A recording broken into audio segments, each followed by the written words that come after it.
Quero, aqui, dessa tribuna, colocar a minha posição sobre temas, ou um tema que considero relevante e que carece de esclarecimentos. Senhor presidente, vivemos dias lamentáveis de ódio intenso e irracional a tudo que for relacionado ao PT e ao seu governo. De ódio visceral e paranoico de tudo o que for de esquerda, pelos setores da grande imprensa e por uma minoria da população brasileira. Na América do Sul, as forças derrotadas dos conservadores não se conformam com o resultado limpo e claro das urnas e tentam, pelos meios mais torpes, voltar ao poder, passando por cima das instituições democráticas. Passamos por cima até mesmo das mais elementares regras de civilidade e educação. Na semana passada, a deputada Jandira Fegali foi agredida em plenário pelo deputado Roberto Freire, num episódio que mancha a imagem nacional e internacional do nosso Congresso. Não bastasse, a deputada Jandira foi ameaçada pelo deputado Alberto Fraga, o qual afirmou que mulher que briga como homem tem que apanhar como homem. Aparentemente, a escola Bolsonaro de política especializada em agressão, violência, machismo e homofobia está fazendo muito sucesso entre as hostes conservadoras. Também, na semana passada, o sociólogo italiano Domenico De Masi afirmou, em entrevista aqui no Brasil, que vivemos uma vingança neoliberal, uma vendetta de ricos, ou uma vingança de rico contra os pobres, como nos tempos de Margaret Thatcher. A vingança que pretende reverter os grandes avanços sociais que fizemos nos últimos 12 anos. De fato, somente o clima tosco de vendetta política reacionária pode explicar essas tentativas canhestras do terceiro turno e de impeachment da presidenta sem nenhuma base jurídica. Somente esse clima de vingança dos derrotados pode explicar essa compulsão pelos xingamentos, pelas agressões e pela violação das normas elementares da civilidade que tomou conta até mesmo do Congresso Nacional. Mas não se trata apenas da violação da civilidade e da boa educação. Trata-se também da famosa escola de Goebbels de comunicação.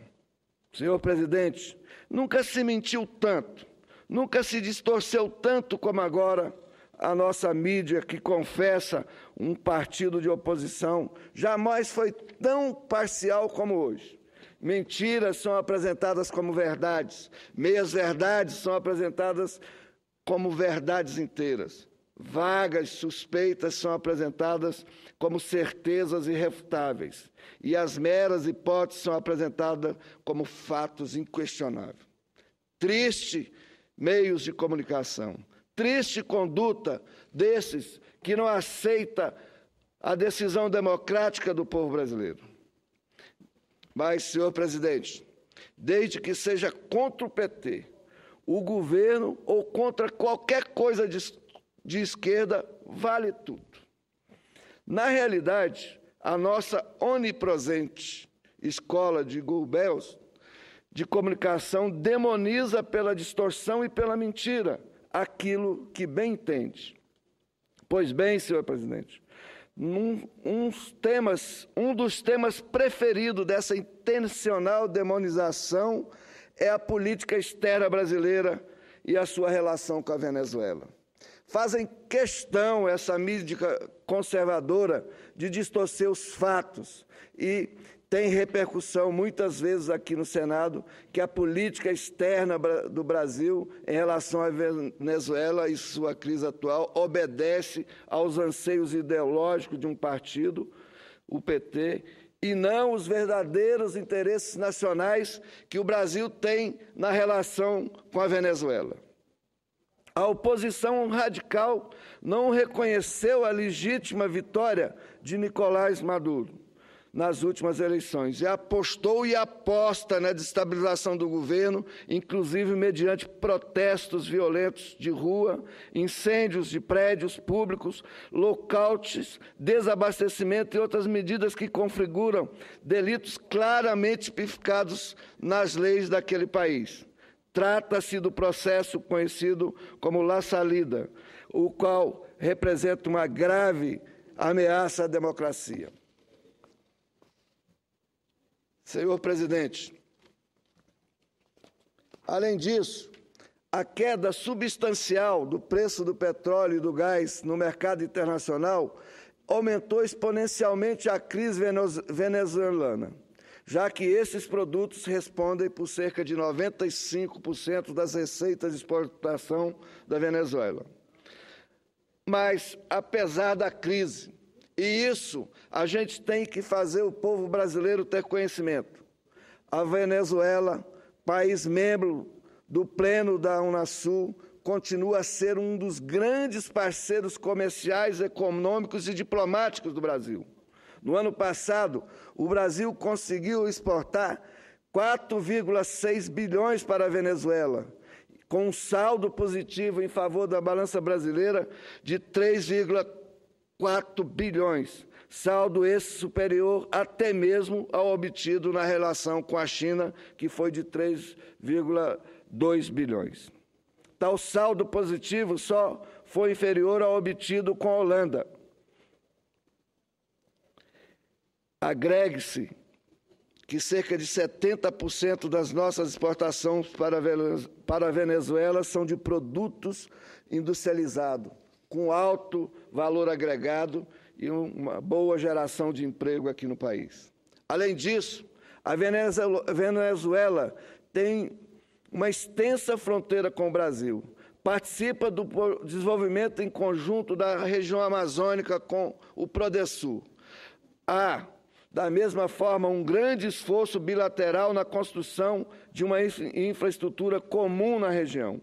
A linha de transmissão da hidrelétrica de Del Guri, na Venezuela, para Manaus, resultou dessa cooperação. Também há bilhões de dólares de investimentos brasileiros naquele nosso vizinho. Assim sendo, o interesse nacional do Brasil é interesse nacional do Brasil que a Venezuela supere a crise política de forma pacífica, negociada e dentro dos marcos constitucionais e legais. Não é do interesse do Brasil que a crise na Venezuela se acirre e desborde definitivamente para a violência sem controle ou para a quebra da ordem democrática. Coerentemente com esse interesse nacional e com os mandamentos constitucionais que norteiam a política externa, o governo do Brasil se somou aos governos da Colômbia e do Equador na reunião de chanceleres da Unasul para intermediar um diálogo construtivo entre o governo e a oposição da Venezuela, com o intuito de pacificar aquele país vizinho nos seus marcos constitucionais atuais. O Brasil não é omisso. O Brasil está atuando junto com outros países para ajudar a Venezuela, mas o Brasil opera pela paz e pela conciliação. O Brasil não opera para acirrar os ânimos e os conflitos, como parece preferir alguns. De acordo com o entendimento do Brasil e de todos os demais países da América do Sul congregados na Unasul, esse é o único caminho para evitar uma possível guerra civil fratricida naquele membro do Pleno do Mercosul. Portanto, a atuação diplomática brasileira em favor da recomposição do diálogo com o governo e a oposição na Venezuela atende ao interesse de prevenir a estabilidade em um país que é, ao mesmo tempo, vizinho, parceiro comercial importante e interlocutor político do Brasil nos mecanismos de integração com a Unasul.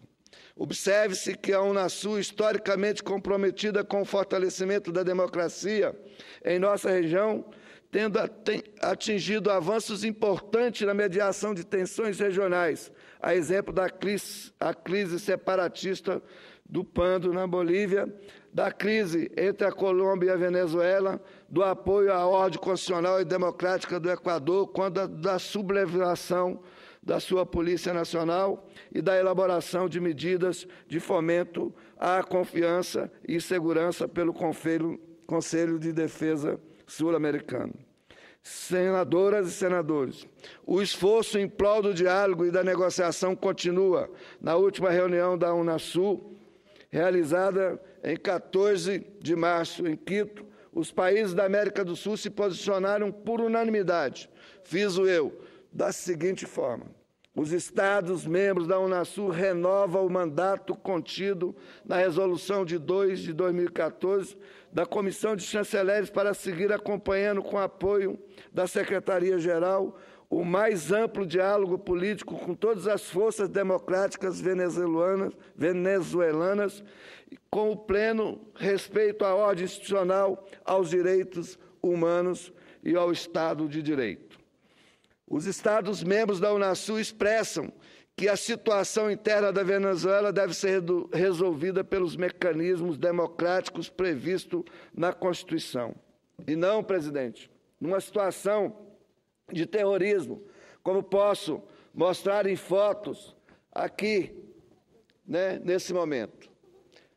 Na semana passada, nós tivemos por aqui a esposa de 2 considerados líderes lá da Venezuela, que lidera um movimento de terror, de golpe contra a democracia venezuelana. Essas fotos são reveladoras que os que estão presos na Venezuela estão presos porque são criminosos, que conspiram contra a democracia, conspiram contra o povo venezuelano.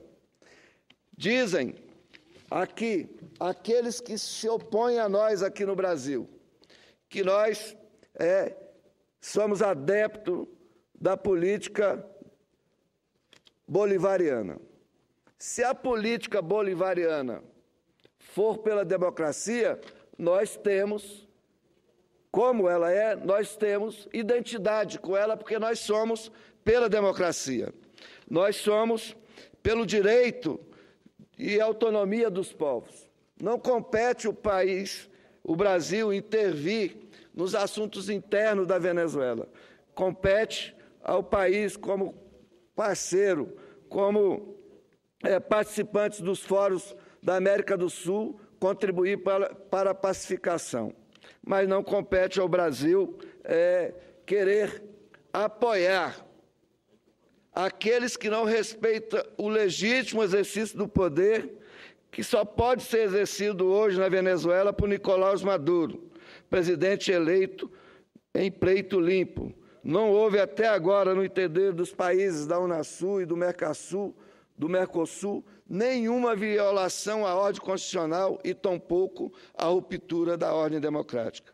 Por isso é que eu venho aqui hoje para expressar a nossa opinião do que ocorreu na semana passada. A grande mídia recebeu, na comissão, participou na Comissão de Assuntos Exteriores, de Relações Exteriores, da passagem das mulheres do Leopoldo Lopes e do Antônio Ledesma. Ambos estão presos por determinação judicial, não por vontade do governo. E é preciso dizer que o Ledesma está em prisão domiciliar, a pedido da Defensoria Pública daquele país. E que o senhor Leopoldo Lopes está preso, mas recebe visita dos seus advogados, recebe visita dos seus familiares e está sendo cuidado. Mas está preso por determinação da Justiça, porque participou de atos ilícitos, segundo a visão da Justiça venezuelana. Caminho para terminar, presidente, para dizer que os democratas do Brasil não são aqueles que se opõem ao governo da Venezuela. Os democratas do Brasil, os defensores da democracia são aqueles que vêm governando há 12 anos esse país, transformando a realidade do povo brasileiro, respeitando a autonomia dos povos e colaborando, na medida do possível, com seus esforços para a paz, a unidade, a prosperidade e a solidariedade entre as nações aqui na América do Sul. Por isso, não podemos aceitar, que queiram desqualificar o governo do Brasil, que queiram demonizar a relação do Brasil com a Venezuela, que é uma relação de interesses econômicos, políticos, que o nosso país ganha com as exportações, com a relação com a Venezuela hoje, como pude demonstrar em números anteriores. Quero dizer que na semana passada esteve também na Comissão de Direitos Humanos do Senado, numa audiência pública, o senhor Tariq William Saad, defensor público da Venezuela, a maior autoridade sobre os direitos humanos daquele país. Oportunidade que veio para debater com o Senado, mas aqueles que pela manhã estavam na Comissão de Relações Exteriores não tiveram a disposição de debater com o defensor público da Venezuela sobre os assuntos que estão acontecendo lá. Porque a eles não interessa o que está verdadeiramente acontecendo lá. Interessa a eles querer dizer que lá tem uma ditadura, que lá tem uma ditadura que impõe e que mata. E, pelo contrário, quem matou nas manifestações lá foram os terroristas da oposição, dos golpistas, que matou 43 pessoas. E aqueles das forças de polícia da Venezuela que cometeu algum ato de desrespeito ao cidadão estão presos e estão sendo punidos. E também os terroristas certamente serão punidos à luz da legislação venezuelana. Então, era isso, presidente, que tinha para colocar. Dizer que nós temos orgulho de ser brasileiro, temos orgulho de ser da base do governo da presidenta Dilma e temos orgulho da política de relação internacional que o nosso país tem de respeito à autonomia dos povos. Nessa tarde, aqui, senhores senadores, senadoras, senhor presidente, termino para dizer, nós continuamos firmes na defesa da democracia contra a falácia daqueles que se opõem a um governo bem-sucedido como o governo brasileiro e quer realizar um terceiro turno. Obrigado.